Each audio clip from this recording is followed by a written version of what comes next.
Amen. Amen, amen, amen, amen. Béni soit notre Seigneur Jésus de Nazareth. C'est lui qui nous fait vivre, c'est lui qui nous fait vivre, c'est lui qui nous fait vivre. Amen. Amen. J'ai ressenti une grosse colère, mes frères. Mais ça va. On est dans la joie. Amen. La parole d'aujourd'hui va t'éclairer. La parole d'aujourd'hui va te bénir si tu l'écoutes avec attention. Si tu l'écoutes avec attention, tu verras que la parole d'aujourd'hui va te bénir, va te bénir, va te bénir. Parce que chaque dimanche, c'est ce que Dieu fait pour nous, c'est ce que Dieu fait, il nous bénit. Amen. Écoutez-moi attentivement, gardons les enfants, empêchons-nous de passer, de me distraire, s'il vous plaît, et vous verrez que vous serez bénis. Amen. Le titre de notre prédication d'aujourd'hui, c'est « Observons le nouveau commandement ». Observons, obéissons, pratiquons le nouveau commandement. Le nouveau commandement. Observons le nouveau commandement. Observons le nouveau commandement. Amen. On va commencer par une lecture. 1 Jean chapitre 4, verset 8. 1 Jean chapitre 4, verset 8. Qu'est-ce qui est écrit? 1 Jean 4, verset 8. Je vais lire au nom de Jésus. Celui qui n'aime pas n'a pas connu Dieu, car Dieu est amour. Celui qui n'aime pas n'a pas connu Dieu, parce que Dieu est amour. Amen. Dieu est amour. C'est ce que la Bible dit. 1 Jean chapitre 4, verset 8. 1 Jean chapitre 4, verset 16. Dieu, notre Dieu, ton Dieu, il est amour. Dieu est amour. Dieu est amour. Ça veut dire quoi? Avant la création, avant que les anges ne soient, avant que les cieux ne soient, avant que l'homme ne soit créé, avant que les anges ne soient créés, avant que les cieux ne soient créés, Dieu est amour. Amen. L'amour n'est pas une invention des hommes. Ce n'est pas aux hommes d'enseigner l'amour à Dieu. L'amour n'est pas une invention des hommes. Ce n'est pas aux hommes d'enseigner l'amour à Dieu. Dieu est amour. Dieu n'a pas seulement de l'amour à donner. Dieu est amour. Dieu n'a pas seulement l'amour à donner. Mais Dieu est amour. Dieu est amour.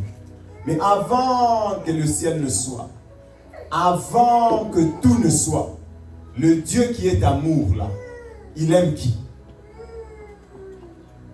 Avant que tout ne soit, le Dieu qui est amour, Dieu qui est amour, qui aime-t-il? Dieu aime Jésus. Dieu aime son Fils. Parce que l'amour a besoin d'un objectif ou un objet, object, un sujet. Ah, j'aime, mais tu aimes qui? J'aime rien. Non. Dieu, depuis toute éternité, il est amour. Mais il aime qui? Il aime Jésus. Dieu aime Jésus depuis toute éternité. C'est pour ça qu'on dit que Dieu est amour. Et nous avons vu quand Jésus est venu dans ce monde, Dieu a dit, voici mon Fils bien-aimé, en qui j'ai mis toute mon affection. Dieu a commencé à aimer Jésus ce jour-là. Non! Dieu, depuis toute éternité, Dieu aime Jésus. Dieu est amour. Dieu, il aime Jésus. Dieu est amour. Dieu est amour. Mais ici, je vais faire la différence et on va détailler. L'amour, ce n'est pas ce que toi tu penses. Ah, je sens dans mon cœur. J'aime le mari d'autrui. Dieu est avec moi. J'aime, je ne sais pas moi quoi. Dieu est avec moi. L'amour, aimons-nous les uns les autres. J'aime le péché. Dieu est avec moi. Dieu est amour. Dieu est amour. Je ne parle pas de ça. Ce n'est pas ça l'amour. Ça, c'est pas l'amour. Ça, c'est ton péché. Ça, c'est ton péché. Tu aimes le mari de quelqu'un, tu aimes quelque chose d'autrui, tout ça. Tu dis Dieu est amour. Ce n'est pas ça. Ce ne sont pas tes émotions. Des émotions trafiquées, des émotions manipulées même par le diable. Certains aiment même des choses qu'il ne faut pas aimer. On ne va pas citer. Tu dis que tu ressens Dieu parce que tu aimes quelque chose qui te ressemble. Tu aimes quelque chose qui te ressemble. Tu dis que tu as l'amour. Ce n'est pas Dieu. Amen. Hein? Ce n'est pas Dieu, c'est ton péché. Ce n'est pas Dieu, c'est ton péché. Donc les émotions que les hommes ressentent aujourd'hui, toutes sortes d'émotions, ce n'est pas ça l'amour. Tu n'es pas l'inventeur de l'amour. Tu n'es pas l'inventeur de l'amour. J'aime le chien, c'est l'amour. Non, tu n'es pas toi l'inventeur de l'amour. C'est Dieu qui me fait aimer le chien. C'est Dieu qui me fait aimer X, Y, Z. C'est Dieu qui me fait aimer X, Y, Y. Non. Dieu, c'est pas ça. C'est pas ça. Les émotions, ce n'est pas ça l'amour. D'abord, les émotions humaines là. Oh non, non. Dieu est amour. Dieu aime Jésus. Dieu aime Jésus. Dieu aime Jésus. Et l'homme, Dieu a créé Adam. Dieu a créé l'homme comme objet de son amour. Tout ce que Dieu fait, Dieu est amour. Dieu le fait par amour. La création de l'homme, Dieu l'a créé par amour. Dieu a créé l'homme pour lui donner de l'amour. Tout ce que Dieu a fait, il l'a fait par amour. Dieu ne fait rien par haine. Dieu ne fait rien par haine. Même quand il va envoyer les gens en enfer, c'est toujours par amour. Dieu n'a pas de haine. Dieu n'a pas de haine. Dieu n'a pas de haine. Dieu, même quand il envoie les gens en enfer qui ont désobéi, c'est par amour. Dieu est amour. Dieu, c'est l'amour vrai. Dieu, c'est l'amour parfait. Il a créé l'homme, objet de son amour. L'homme a péché. L'homme est tombé. Amen. L'homme a péché, l'homme est tombé. Dieu a donc donné à Israël l'Ancien Testament. Dieu a donné la loi de Moïse. Dieu a envoyé les prophètes. Tout ça, ça voulait dire quoi? Tout ça, c'est pourquoi Dieu a donné ça. Parce que Dieu est amour. Parce que Dieu est amour. Dieu est amour, c'est toujours l'expression de l'amour. C'est toujours l'amour. Aujourd'hui, les gens disent, on n'est plus sous la loi. On n'est plus sous la loi. Comme si la loi était mauvaise. La loi de Moïse et les prophètes. La loi de Moïse n'est pas mauvaise. La loi est sainte. La loi est bonne. La loi est pure. C'est toi qui es pécheur. Tu ne peux pas obéir à la loi. La loi est bonne. On n'est plus sous la loi. La loi nous apporte les malédictions. Non, ce n'est pas la loi qui t'apporte les malédictions. C'est ton péché qui fait en sorte que tu t'attires les malédictions qui sont dans la loi. Mais Dieu est amour. Dans l'Ancienne Alliance, dans le Deutéronome 6, si vous lisez, il était écrit, tu aimeras le Seigneur ton Dieu de toutes tes forces, de toute ton âme, de tout ton être, et tu aimeras ton prochain comme toi-même. Dieu a demandé à l'homme d'aimer Dieu et d'aimer son prochain. D'aimer Dieu et d'aimer son prochain. Mais l'homme n'était pas capable d'aimer. Pourquoi l'homme n'est pas capable d'aimer? Parce qu'il n'y a pas d'amour en nous. L'homme n'a pas d'amour. Dieu est amour. Celui qui est séparé de Dieu n'a pas d'amour à donner. N'a pas d'amour à donner. C'est Dieu qui est amour. Celui qui est séparé de Dieu n'a pas d'amour à donner. Il n'a pas d'amour à donner. Il n'a aucun amour à donner. C'est Dieu qui est amour. Dieu a dit à l'homme, aimez-moi, aimez vos prochains, aimez vos femmes, aimez vos maris, aimez votre prochain. Mais l'homme n'a pas pu répondre au commandement divin. Pourquoi? Parce que l'homme n'avait pas d'amour en lui. L'homme n'avait pas d'amour, il n'a pas d'amour en lui. Et je vais l'expliquer. Nous allons lire Matthieu pour voir ça. Matthieu chapitre 22. Je vais vous donner les versets. Excusez-moi. On va lire à partir du verset 34 jusqu'au verset 40. Matthieu 34 jusqu'à 40. Je vais lire au nom de Jésus. Les pharisiens ayant appris qu'il avait réduit au silence les Sadducéens se rassemblèrent. Et l'un d'eux, docteur de la loi, lui fit cette question pour l'éprouver. Maître, quel est le plus grand commandement de la loi? Jésus lui répondit, tu aimeras le Seigneur ton Dieu de tout ton cœur, de toute ton âme, de toute ta pensée. C'est le premier et le plus grand des commandements. Et voici le second qui lui est semblable. Tu aimeras ton prochain comme toi-même. De ces deux commandements dépendent toute la loi et les prophètes. De ces deux commandements sont les résumés de tout l'Ancien Testament. Tout ce que Dieu a dit, coupe l'animal, fais ceci, ne trahis pas. La loi se résume à deux choses, deux commandements qui résument toute la loi et les prophètes. Toute la loi et les anciens, ça se résume à deux choses. Aimer Dieu et aimer son prochain. La loi n'est pas bonne. Ça, on a annulé ça. Maintenant, on ne doit plus aimer Dieu. On doit maintenant haïr son prochain. Quand on dit qu'on va passer à un sujet dont j'ai beaucoup parlé, je ne vais pas y revenir. La loi n'est pas abolie dans le sens d'annuler. C'est la loi qui montre le péché. S'il n'y a plus de loi, il n'y a plus de péché. C'est par la loi qu'on a connaissance du péché. C'est la loi qui définit le péché. S'il n'y a plus de loi encore, il n'y a plus de loi. Donc il n'y a plus de péché. La loi est bonne. Aujourd'hui, on connaît toujours le péché. Comment on connaît le péché? Ça, c'est le péché. Ce n'est pas par la grâce, c'est par la loi. La loi a toujours son effet. Tu aimeras le Seigneur, ton Dieu, de tout ton cœur, de toute ton âme, de toute ta force, et tu aimeras ton prochain comme toi-même. Ça, tout ça, c'est le résumé de tout, depuis Genèse jusqu'à Malachie. C'est ça le résumé de la loi. Tu aimeras le Seigneur ton Dieu. Mais l'homme n'était pas capable d'obéir à la loi, de répondre à la loi. Pourquoi? Parce qu'il n'a pas d'amour. L'homme n'a pas d'amour ni pour son prochain, ni pour Dieu. L'homme est séparé de Dieu, l'homme est pécheur, il ne peut pas aimer. Il ne peut pas aimer ni son prochain, il ne peut pas aimer ni Dieu. C'est pour ça qu'il n'a pas répondu à la loi. Dans la Bible, dans le Nouveau Testament, dans la majorité des versets, quand on parle d'amour, dans ce contexte ici par exemple, le mot qui est utilisé, le verbe c'est agapao. Le mot amour en grec veut dire agapé. Amour inconditionnel. Amour sans attendre en retour. Amour de 1 Corinthiens 13. Un amour inconditionnel. Aime Dieu inconditionnellement et aime ton prochain inconditionnellement. Aime Dieu de manière sacrificielle et aime ton prochain. L'homme n'a pas ça. L'homme n'avait pas ça. Les gens de l'Ancien Testament n'aimaient pas leurs femmes, n'aimaient pas leurs enfants. Mais ils n'ont pas répondu aux critères de Dieu d'amour. Pourquoi? L'amour philéo, l'amour humain, il est écrit quelquefois dans le Nouveau Testament. L'amour héros, il n'est même pas écrit dans le Nouveau Testament. Ça, ce sont les Grecs. Selon la culture, ils ont dit il y a l'amour, vraiment le plus grand niveau de l'amour. Puis il y a l'amour de filiation, philéo.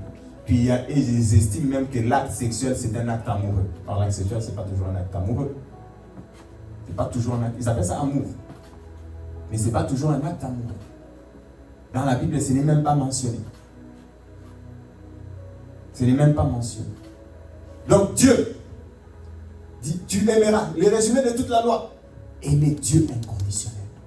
Aimer son prochain inconditionnellement. Lisez, vous avez déjà lu 1 Corinthiens 13. L'amour est patient. L'amour pardonne toujours. L'amour supporte tout. L'amour pardonne tout. Hein, mes frères? L'amour pardonne tout. L'amour supporte tout. Toi, tu supportes tout par amour. Toi, tu peux pardonner tout. Dieu nous a aimés. Pas parce que nous étions bons. Dieu a aimé les pécheurs. Les gens qui l'ont trahi. Les gens qui l'ont cloué. C'est de cet amour-là qu'on parle. L'amour inconditionnel. Et quand Jésus est venu, il a fait le diagnostic des hommes.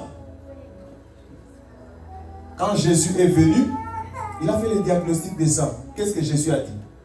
On va lire Jean chapitre 5. Jean chapitre 5.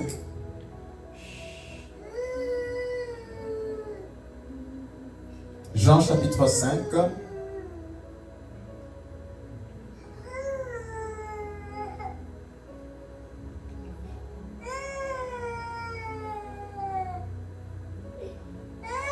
À partir du verset 39 jusqu'au verset 42. Vous pouvez laisser. Vous pouvez laisser. Jean chapitre 5, à partir du verset 39 jusqu'au verset 42. Qu'est-ce qui est écrit? Vous sondez les Écritures parce que vous pensez avoir en elles la vie éternelle. Ce sont elles qui rendent témoignage de moi. Et vous ne voulez pas venir à moi pour avoir la vie. Je ne tire pas ma gloire des hommes, mais je sais que vous n'avez point en vous l'amour de Dieu. Jésus a rencontré les pharisiens. Il leur a dit, vous sondez les Écritures, vous espérez en elles avoir la vie éternelle. Les Écritures parlent de moi. Voici que je suis devant vous. Vous ne voulez pas venir à moi. Pourquoi ne voulez-vous pas venir à Jésus? Pourquoi ne voulez-vous pas croire en Jésus? Pourquoi ne voulez-vous pas suivre Jésus? Parce qu'en vous, Jésus a dit, en vous, il n'y a pas l'amour de Dieu. En l'homme, il n'y a pas l'amour. Dans ce monde, il n'y a pas l'amour. Le monde qui est séparé de Dieu, qui est sous l'emprise du diable, le monde n'a pas d'amour. Le monde n'a pas d'amour. Vous allez me dire, comme je dis tantôt, les gens de l'Ancien Testament, n'aimaient-ils pas leurs femmes? Tout amour qui n'est pas l'agapé de Dieu, c'est un amour qui n'est pas inconditionnel. Tout amour qui ne vient pas de Dieu, qui n'est pas l'agapé de Dieu, c'est un amour qui n'est pas... Pourquoi il y a des divorces? Pourquoi il y a des séparations? Toi, tu es capable de supporter tout. Tu es capable, humainement, tu es capable de supporter tout. Pourquoi tu aimes tes parents? Pourquoi tu aimes tes parents? Est-ce que tu aimes tes parents inconditionnellement? C'est ce que tu penses. Si tes parents t'avaient maltraité, si tes parents t'avaient fait souffrir, si tes parents t'avaient jeté dans une poubelle, tu allais les aimer. Tu vois? Même nos parents, ils nous aiment-ils de manière inconditionnelle? Ils ne nous aiment pas de manière inconditionnelle. Ils ne nous aiment pas de manière inconditionnelle. Déshonore ton père, déshonore ta mère, déshonore-les vraiment. Ils sentent que non, leur fierté, leur ego est blessé. Ils vont se séparer de toi. Ils vont se séparer de toi. Ils vont se séparer de toi. Nous avons déshonoré Dieu. Nous avons blessé Dieu. Nous avons transgressé Dieu. Dieu s'est séparé de nous. Dieu nous a toujours aimés. Dieu aime les pécheurs qui se moquent de lui tous les jours. Dieu les appelle à lui. Tes parents t'aiment d'un amour inconditionnel? Tu aimes tes parents? Moi j'aime mes parents de manière inconditionnelle. Si mes parents m'avaient maltraité, il y aurait eu de la haine. Si mes parents m'avaient fait souffrir, vraiment, il n'y a rien d'inconditionnel. Ils m'ont bien traité. Mais maintenant, avec l'agapao, ça change. Mais si tes parents, il y a ici, est-ce que nous sommes les seuls d'être des enfants? Il y a beaucoup d'enfants qui n'aiment pas leurs parents. Il y a beaucoup de parents qui n'aiment pas leurs enfants. Il y a beaucoup de frères entre eux qui ne s'aiment pas. Pourquoi? Il n'y a pas d'amour. Il n'y a pas l'amour selon Dieu. L'amour de Dieu. L'amour de Dieu. L'amour de Dieu. L'amour de Dieu. Dans ce monde, il n'y a pas d'amour. C'est le type d'amour que tu ne peux recevoir que par le Saint-Esprit. C'est le type d'amour que le Saint-Esprit peut manifester au travers de toi. C'est le type d'amour que le Saint-Esprit peut manifester au travers de toi. C'est l'amour que Jésus a manifesté pour nous à la croix de Golgotha, en nous servant. Jésus n'est pas obligé de nous sauver. Si Jésus ne nous sauve pas, ce n'est pas que non, quelque chose va se passer. Jésus va régner bien, sans moi, sans toi. Mais il nous sauve juste donc par amour. Il n'y a rien que tu apportes en retour. Amen. On va lire, pour comprendre, on va lire rapidement, le temps court. On va lire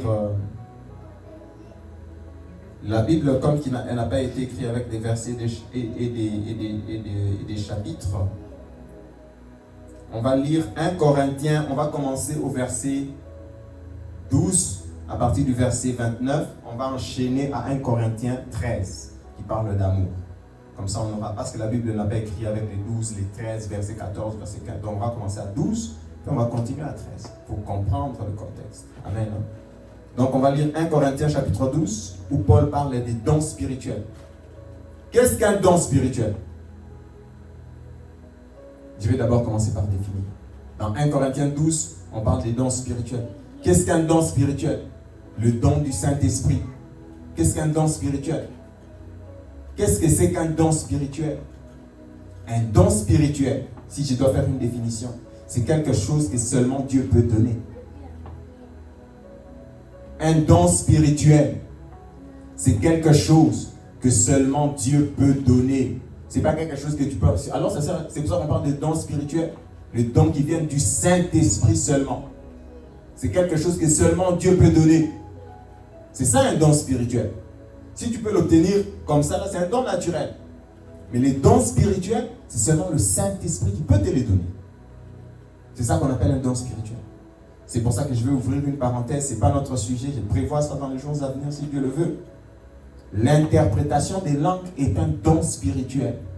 On n'interprète pas les langues parce que tu as appris une langue. L'interprétation des langues est un don spirituel. C'est un don spirituel. C'est quelque chose seulement Dieu peut donner. Bon, bref. C'est qu'on comprend, on comprend. Il parle chinois, et puis un chinois vient ici, il comprend le chinois. C'est pas le parler en langue. Un parler en langue qu'on interprète sans don spirituel. C'est quel parler en langue?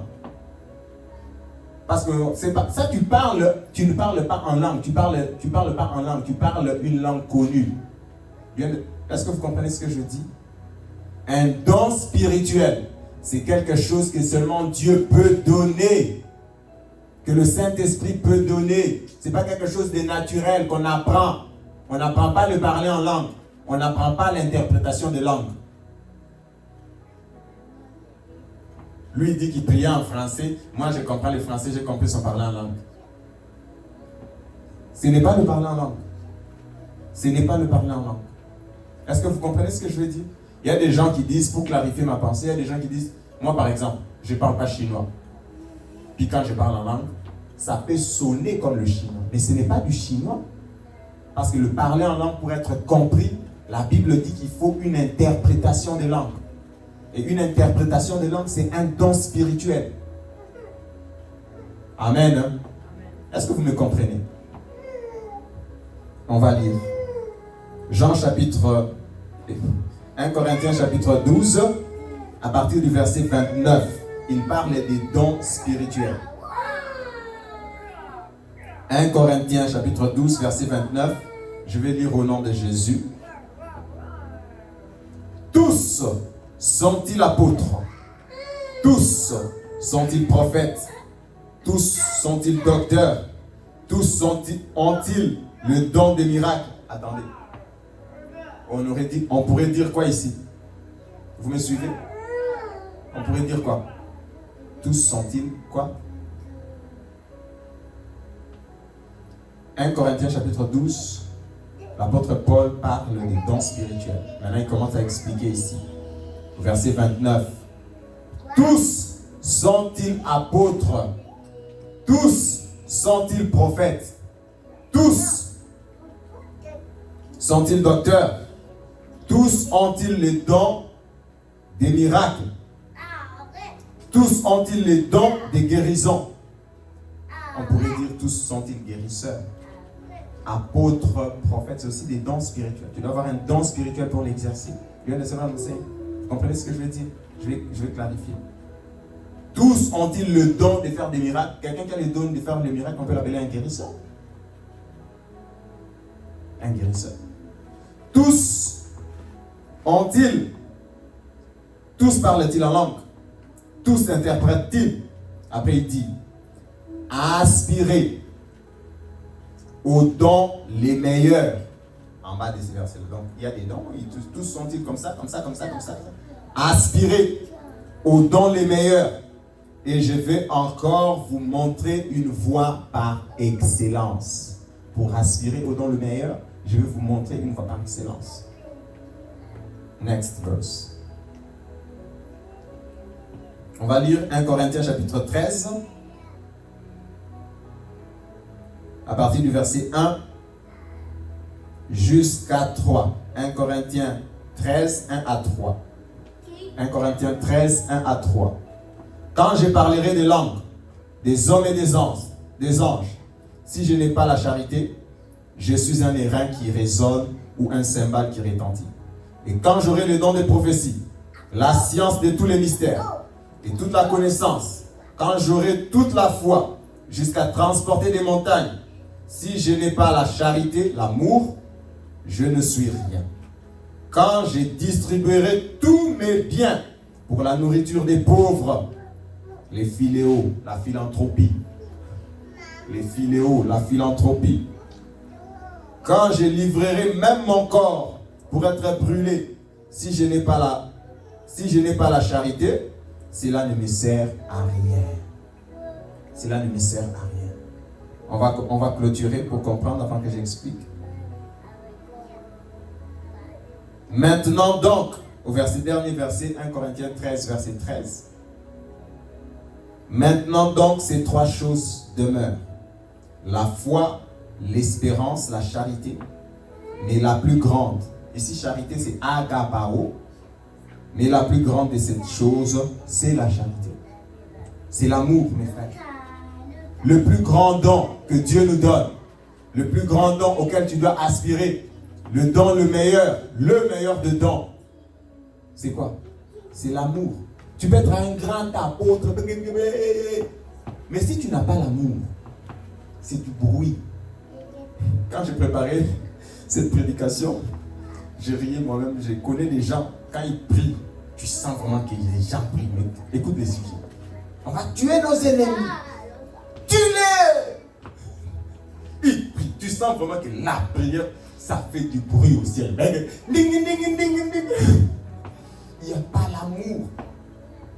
Même si tu es le grand apôtre, même si tu es le grand prophète, même si tu commences à nous parler en langue ici, si tu n'as pas l'amour, si tu n'as pas le don de l'amour, si tu n'aimes pas, si tu n'as pas l'amour, tout ça c'est du bruit. L'amour est aussi un don.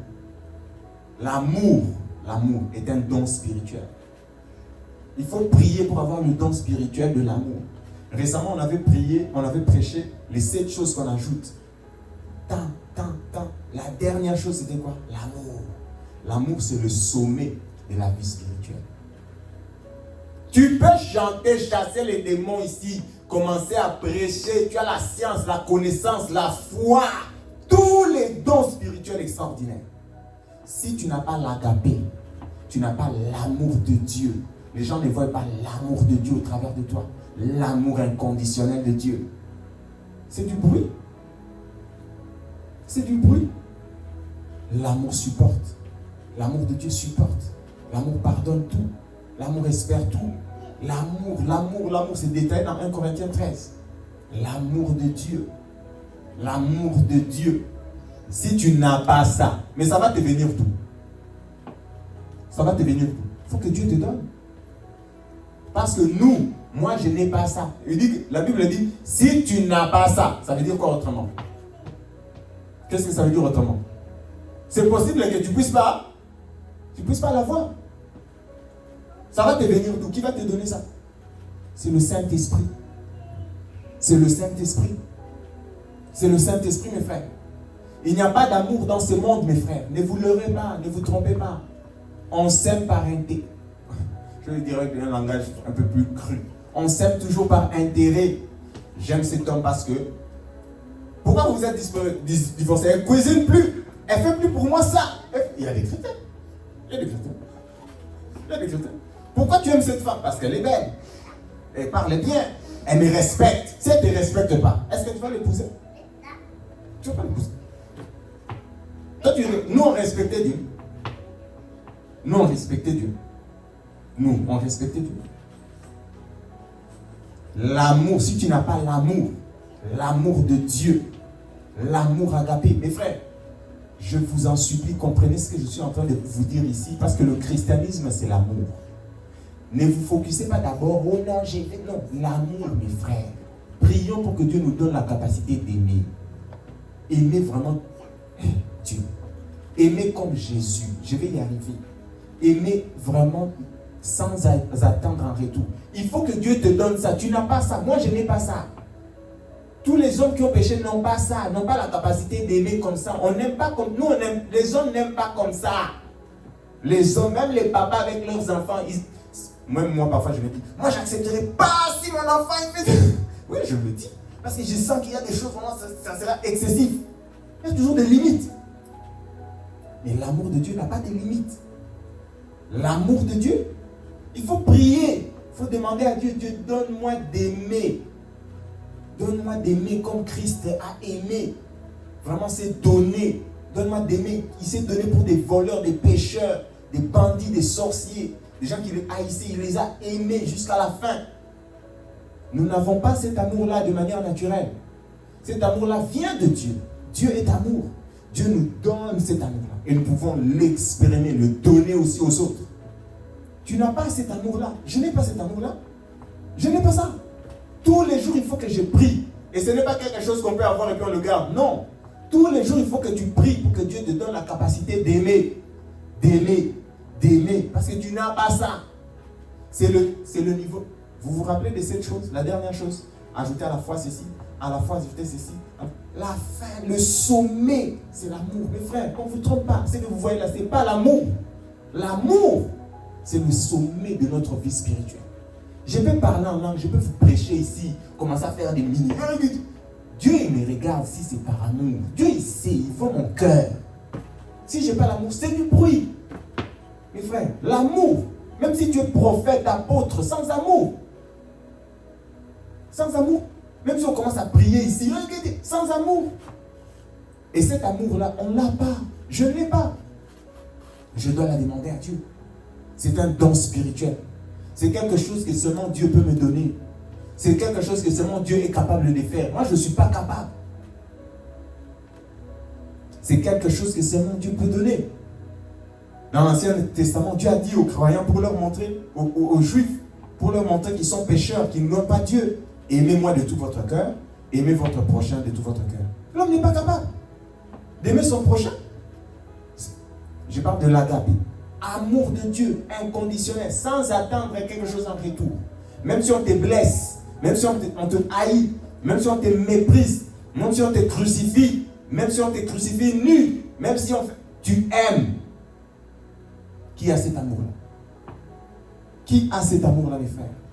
C'est l'amour de Dieu. C'est l'amour de Dieu. C'est l'amour de Dieu. C'est un don spirituel. C'est quelque chose que Jésus nous donne.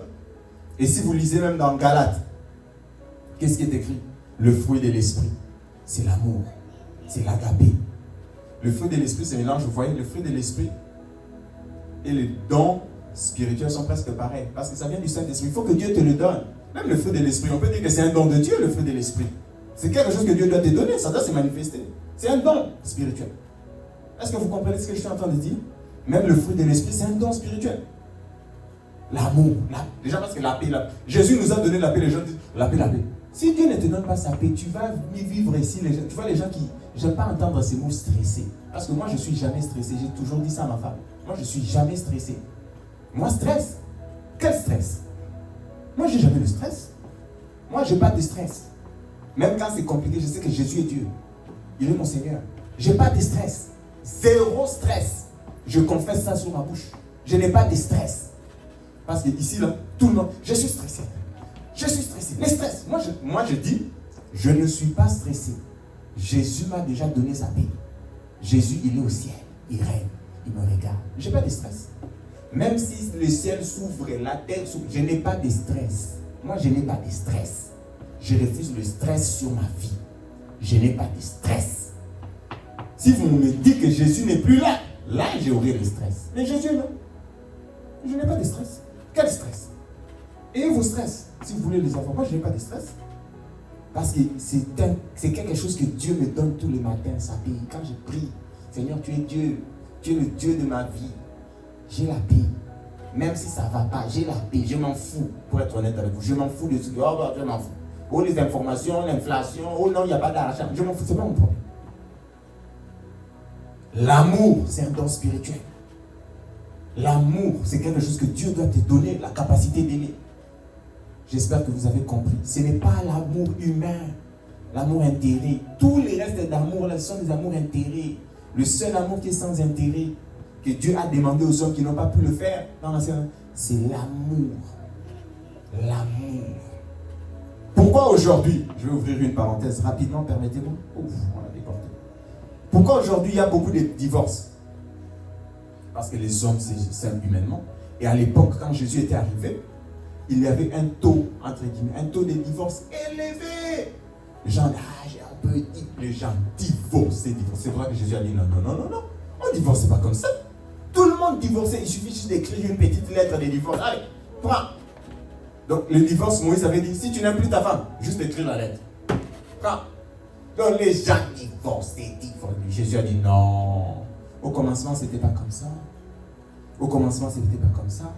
Que personne ne doit séparer ce que Dieu a uni. Il y a des conditions exceptionnelles pour divorcer et je ne veux pas en parler aujourd'hui. Il y a des conditions vraiment exceptionnelles pour divorcer. Mais on ne divorce pas comme ça. Vous allez rester dans vos querelles. Je vous dis, les gens qui veulent divorcer là, vous allez rester dans vos querelles comme ça. Vous ne divorcerez pas. Nous, quand nous irons au ciel, Jésus va se marier à nous. Notre mariage avec Jésus, c'est un mariage avec le divorce. Un jour au ciel, Jésus n'a pas d'humeur. Ah, je divorce de vous. L'église, c'est l'épouse de Christ. La Bible a dit, Éphésiens chapitre 5, Colossiens chapitre 3. Marie, agapez vos femmes, agapao vos femmes. Aimez vos femmes comme Christ a aimé l'église. Christ a agapé l'église. Christ a agapé l'église. Inconditionnellement. Vous allez rester dans les querelles là. Donc vous allez rester dedans jusqu'à ce que Dieu vous sorte. C'est un bon chemin pour votre brisement et votre transformation. Vous allez rester dedans. C'est pour votre croissance spirituelle. Vous allez rester dedans. Vous allez apprendre à vous humilier. Vous allez apprendre à demander pardon. Vous allez apprendre ça dedans. Vous allez être brisé. Vous allez rester dedans. Et je vous le souhaite au nom de Jésus. Il n'y a pas de conditions inutiles pour le divorce. Aimez vos femmes comme Christ a aimé l'église. Pourquoi il dit ça? D'où l'apôtre Paul a tiré ça? L'apôtre Paul il a tiré ça d'où? Il a inventé. Il a tiré ça d'où? Je vais vous montrer. Le nouveau commandement. Observons le nouveau commandement. L'ancien commandement, le nouveau commandement. Lequel est le nouveau commandement? Jean chapitre 13.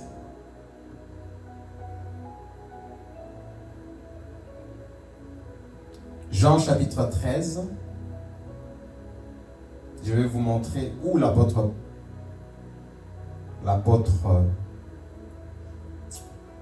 Paul a tiré ça. Paul n'a pas complété Jésus, Paul a prêché Jésus. À partir du verset 13, verset 34, on va lire aussi 35 pour avoir un peu plus de viande.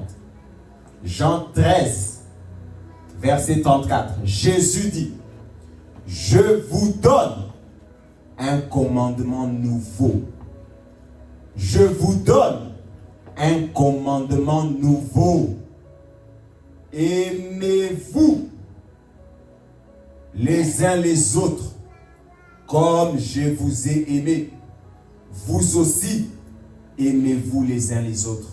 À ceci, tous connaîtront que vous êtes mes disciples si vous avez l'amour les uns les autres. J'ai fait mes devoirs, c'est agapé. Aimez-vous les uns les autres. Comme je vous ai aimé, c'est un nouveau commandement. C'est un nouveau commandement. Le commandement de la nouvelle alliance. Le commandement des chrétiens. Les premiers chrétiens étaient connus pour aimer les gens. Donc les premiers chrétiens étaient connus pour l'amour. Les chrétiens d'aujourd'hui sont connus pour la haine. Tuent les gens dans la prière. Les premiers chrétiens étaient connus pour l'amour. Un amour inconditionnel. Ils manifestaient vraiment. Ah, toi tu as un amour, vraiment, je ne comprends pas. l'amour de Dieu traverser au travers d'eux pour atteindre les gens. Aimez-vous les uns les autres comme je vous ai aimé. Les uns les autres, là, c'est quoi? Ton prochain. Ton prochain. Maintenant, aimez-vous les uns les autres comme je vous ai aimé. C'est pour ça qu'il est écrit, aime ta femme comme Christ. Aimez-vous les uns les autres comme moi, Jésus, je vous ai aimé. L'apôtre Paul écrit, ceux qui veulent divorcer là. Aime ta femme. Aime aussi ton mari comme Jésus vous a aimé. En quoi c'est un commandement nouveau? Parce que dans l'ancienne alliance, c'est écrit, aime ton prochain comme toi-même. Tu aimeras le Seigneur ton Dieu de toutes tes forces de ton âme. Tu aimeras ton prochain comme toi-même. C'est quoi? Pourquoi c'est le commandement nouveau? Pourquoi c'est un commandement nouveau? Ici même la mesure, ce n'est plus toi-même. C'est plus écrit, aime ton prochain comme toi-même. Aime ton prochain comme Jésus. On a monté le niveau. Ah, aime ton prochain comme toi-même. C'est ça la loi et les prophètes. Aime le Seigneur ton Dieu, puis aime ton prochain. Alors, quand tu t'aimes au moins, ça va. Mais non, aimez-vous les uns les autres. Comme moi, Jésus, je vous ai aimé. Le niveau n'a pas augmenté. Le niveau a augmenté. C'est un nouveau commandement. Comment tu aimes les uns les autres? Tu aimes seulement les gens de ta famille. Tu aimes seulement... C'est l'amour philéo. C'est pour ça que tu n'es pas capable d'évangéliser. La preuve, c'est quoi? Le cœur de Dieu. Quand il regarde dans des pays, je ne vais pas citer, où les âmes ne sont pas converties et que, par exemple, il y a un tremblement des terres, 6000 personnes sont mortes. Le cœur de Dieu est brisé. Parce que Dieu, il est écrit, ne veut pas qu'une seule âme ne se perde. Mais toi, quand tu regardes, qu'est-ce que tu ressens? Ah, vraiment, c'est triste. Hein? Bon, je vais cuisiner. Tu es passé? Est-ce que ça te touche? Est-ce que ça te touche? Qu'est-ce qui te touche? La mort de ton oncle. Je comprends. Je comprends. Et puis tu veux me dire que non, moi j'ai l'amour. Quand les gens meurent à gauche, à droite, on dit aller évangéliser, ça te touche. Qu'est-ce qui te touche? Ce qui te touche, ce sont tes choses, les choses, ton philéo, intérêt. Ah, c'était mon oncle. Les souvenirs m'avaient bien aidé. Vraiment, sans lui, je n'aurais pas. Oh non, vraiment. Il y a toujours quelque chose. Mais les gens qui se perdent, parfois même qui meurent sans connaître Jésus, pensez que dans le trône, Jésus, son cœur est brisé. J'ai versé mon sang, Père. J'ai versé mon sang, ils sont partis. Mais toi, quand tu vois ça aux infos, qu'est-ce qui s'est passé? C'est dans quel pays? Ah, tremblement de terre, 8,6. Ah, combien? 3000 morts. Ah, vraiment, tremblement. Heureusement, au Canada, il n'y en a pas. Hein? Ah, vraiment, nous ici, on est en sécurité. Oui, tu passes. Est-ce que ça te touche? Mais quand l'amour de Dieu commence à te traverser, quand l'amour de Dieu commence à remplir ton... Même ça, ça te touche. Même ça, ça te touche. Tu commences à dire, hé Seigneur, est-ce qu'ils connaissaient Jésus? Quand tu rentres en prière, Seigneur, les restes qui sont dans d'autres pays, qui ne te connaissent pas, envoie des évangélistes. Envoie des évangélistes. Il y a des gens qui prient. Parce que l'amour de Dieu te perce. Envoie des évangélistes qui meurent pas sans avoir au moins écouté. Si moi je ne peux pas partir, j'ai prie. Seigneur, pourquoi? C'est l'amour de Dieu qui nous presse de tous côtés. L'apôtre Paul a dit. L'amour de Dieu nous presse. Elle ne nous laisse pas tranquilles. C'est à cause de l'amour de Dieu qu'on bouge. L'amour de Dieu nous presse. Nous sommes pressés par l'amour de Dieu. Mes frères, le nouveau commandement. Le nouveau commandement. Nous n'avons pas d'amour. Nous n'avons pas d'amour. Le Saint-Esprit, nous devons prier tous les jours. Seigneur, utilise-moi comme objet de ton amour. Que l'amour de Dieu passe par moi pour atteindre les gens. Que l'amour de Dieu passe par moi. Ça, c'est le sommet de la vie spirituelle. Le sommet, c'est pas les... Ça, c'est le fondement. Je ne dis pas que c'est mauvais. Mais ça, c'est la base. C'est la base. L'amour de Dieu, mes frères, dans nos cœurs. L'amour de Dieu dans nos cœurs. Quand les gens viennent pas te percer, tu es dans l'urgence. Non, je vais manger McDonald's, tu continues ta vie. Mais le cœur de Dieu, tu n'as pas d'amour. On peut le voir. L'amour de Dieu. Je vous donne un nouveau commandement. C'est d'ici qu'est venu Marie. Aimez vos femmes comme Christ. Agapao vos femmes comme Christ, sans intérêt. Femmes, aimez vos maris, les uns les autres, en les respectant sans intérêt. Même quand ils demandent de respect, toi respecte. C'est soit l'expression de ton amour.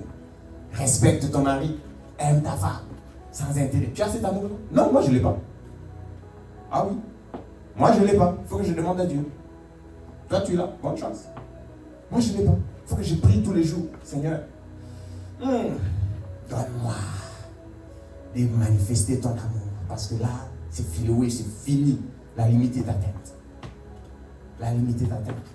Je suis comme les gens de la loi. Je ne peux pas aimer mon prochain même comme moi-même. Maintenant, tu as élevé encore le niveau. Comme Christ. Ça, c'est seulement le Saint-Esprit qui peut m'aider. Les gens aiment me sacrifier pour quelqu'un qui me manque de respect. Ou pour quelqu'un qui fait n'importe quoi. Je ne peux pas. Aide-moi. C'est un amour extraordinaire. C'est pour ça que le mariage est une bonne chose. Ça te fait grandir dans l'agapao de Dieu. Tout a une mission spirituelle, hein, mes frères. Dieu fait toutes choses dans un but. Vous prenez le mariage pour votre propre but. Dieu fait ça pour ta transformation spirituelle. Toute chose a un but. Dieu fait toutes choses dans un but. Frères et sœurs, prions. Prions chaque jour. Pourquoi tu veux prier? Pourquoi tu veux prier, mon frère? Seigneur, que les gens voient ton amour au travers de moi. Donne-moi d'aimer comme Christ nous a aimés. Les uns les autres. Les uns les autres. Les uns les autres. Comme Christ vous a aimé. Comme Christ vous a aimé. Comme Christ vous a aimé. Pas comme ton papa t'a aimé. Pas comme ta maman t'a aimé. Comme Christ nous a aimé. Comme Christ nous a aimé. Comme Christ nous a aimé. Comme Christ nous a aimé. On va clôturer par un dernier verset. Vous m'excuserez, on est un peu débordé. Jean chapitre 15. On va clôturer. Donc, aujourd'hui, j'allais ouvrir une parenthèse. Ça veut dire quoi? Est-ce que c'est écrit? Ça, c'est vraiment une parenthèse rapide. Ça veut dire comment on doit aimer Dieu aussi. Parce qu'ici, c'est écrit juste aimez-vous les uns les autres, comme Christ vous a aimé. Donc, on ne doit pas aimer Dieu. Je vous ai dit que la loi n'a pas été enlevée. Comment on doit aimer Dieu? De tout notre cœur, de toute notre pensée. Ça veut dire quoi autrement? On doit aimer Dieu. Notre modèle, c'est qui? Jésus. On doit aimer Dieu comme Christ a aimé Dieu. On doit aimer notre Dieu comme Jésus a aimé Dieu. Comment il a aimé Dieu? Il a obéi. Il a obéi à Dieu. Il s'est soumis au Père. L'amour d'un homme envers son Dieu, c'est quoi? C'est l'obéissance. C'est pas l'émotion. J'aime Dieu. Mais l'adoration. Mais l'adoration, je vais montrer à mon Dieu que je... Seigneur, je t'aime. C'est ça aimer Dieu? C'est ce que Jésus faisait? Tu dois aimer ton Dieu comme Jésus a aimé Dieu. Jésus a obéi. Il s'est humilié. Il est allé à la croix. Il a montré à Dieu le Père qu'il aimait. Dieu aussi l'aime. Et le Fils l'aime. Et Dieu l'aime. Mais la relation du Fils au Père, l'amour est exprimé différemment comme l'homme et la femme. Vous avez compris? On va lire Jean chapitre 15. On va commencer à partir du verset 9. On va lire et puis jusqu'au verset 13. 9 à 13. Comme le Père m'a aimé, je vous ai aussi aimé. Demeurez dans mon amour. Si vous gardez mes commandements, vous demeurerez dans mon amour, de même que j'ai gardé le commandement de mon Père et que je demeure dans son amour. Je vous ai dit ces choses afin que ma joie soit en vous et que votre joie soit parfaite. C'est ici, encore ici il le dit, c'est ici mon commandement. Dans Jean chapitre 13, il a écrit commandement nouveau. C'est ici mon commandement. Aimez-vous les uns les autres comme je vous ai aimé. Comment s'aimer les uns les autres? Aimez-vous les uns les autres comme je vous ai aimé. Il n'y a pas, maintenant ici vous voyez, de plus grand amour que de donner sa vie. Sa vie pour qui? Pour ses amis. Il n'y a pas de plus grand amour. Quel est le plus grand amour? Que de sacrifier sa vie. Que de lay down your life for people. Donner sa vie pour les gens. C'est ça le plus grand amour. Donner sa vie, sacrifier sa vie. Est-ce que les gens aiment comme ça? Il n'y a pas de plus grand amour que de donner sa vie. Jésus a donné sa vie pour nous, ses amis. Vous lirez en bas, je vous appelle mes amis. Je vous aide, mes amis. Il n'y a pas de plus grand amour que de donner sa vie pour ses amis. Jésus a donné sa vie pour ses amis. Je dois vous donner ma vie. Je dois donner ma vie. Je dois sacrifier ma vie, si je dois l'appeler comme ça. Je dois laisser mes ambitions. Je dois laisser mes désirs. Je dois abandonner mes rêves. Par amour pour les âmes que le Seigneur s'est racheté au prix de son propre sang. C'est ça le plus grand amour. C'est ça le plus grand amour. C'est ça l'amour. C'est ça l'amour. C'est ça l'amour. Quand Dieu parlait d'amour, c'est ça. Laisser sa vie pour les autres. Laisser son trône. Laisser son honneur. Laisser sa dignité. Laisser sa royauté pour venir mourir pour les hommes. C'est ça l'amour. C'est ça l'amour. C'est ça l'amour. C'est ça l'amour. Aimer ton mari, quoi qu'il fasse. Aimer ta femme, quoi qu'elle fasse. C'est ça l'amour. Comme Christ nous a aimés. C'est comme ça que Christ nous a aimés. Quoi qu'il arrive, aimer. Amen. Amen. On va prier, mes frères et sœurs. On a débordé. On va prier. Seigneur, donne-moi, remplis-moi de ton amour et utilise-moi toute ma vie comme un instrument de ton amour. Que je sois un instrument de ton amour. Je n'ai pas d'amour, Seigneur. Je n'en ai pas. Je n'ai pas à donner à tous les gens ici qui m'insultent. Je n'en ai pas à leur donner. Mais donne-moi, afin que je puisse aimer. C'est le plus grand niveau de l'amour. De la foi spirituelle en Jésus. Nous prions au nom de Jésus.